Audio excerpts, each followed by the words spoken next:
سلامونه زما د ویډیو دومره شیر کې چې ټول د ثوابه عوامو ته ورسي او د ثوابه عوام خبر شي دی وخت کې ثوابه کې کلوډ برست شوی دی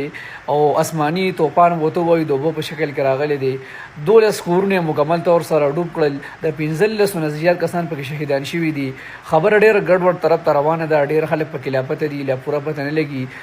د حکومت چې کوم سیستم دی هغه په کنټرول کول کې مکمل پیل شوی دی ځکه چې ویل کېږي د اپته د توپان در اسمان طرف نه راغلي دي د سیلابي اوبو در اسمان طرف نه راغلي دي د کلوډ برست په شکل کې او د وخت کې حالات د قابو نه بهر شوي دي ډېر کورونه به ګډوبېدو باندې روان دي سببې چې کم دي د کچې علاقې ټولې ډوبې کړئ نو چې څومره خلک دي هغوی د په ټیم ځان درې کچو علاقونه روغ کړي په هغو علاقو ته یې راشي خپل سامانونه سره راغشي شي راوادلي څه نشي راغشتی د ځان نه څخه نه دي ځان دې بچ کړي ځکه چې کله په بونیر کې د کلوډ برست وشو نو خلکو ته دونه مکمله ونه شوه خلک په کورونو کې سارو خلک وینا خدای پاک په خیر کې بچ پشو او خیر پکې ونه شو بیا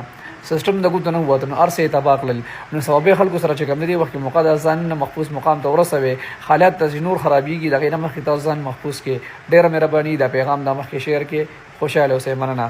سلامونه مرګورو دا ویډیو لازم مخ کې شیر کې د مونیر نه پس په ثوابه کې هم ډېر خطرناک سیلاب راغی او داسې هم ویل کېږي چې ثوابه کې ډیم هم راخلاص شوی دی او دی وخت کې اوبو په کچو علاقو باندې ورغلي دي په سونو کورونه دی وخت ډوب کړي دي په سونو کسان دی وخت شهیدان شوي دي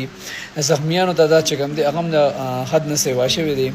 خلک ډېر زیات غیب شوي دي پکې نو چې څومره په کچو علاقو کې خلک دي هغوی له پکار دي چې زر تر زره د حکومت ته نه ګوري د حکومت په شیندرې ته نه ګوري په خپل چې څومره وس کېږي ځان د کچو علاقو نه په خو علاقو ته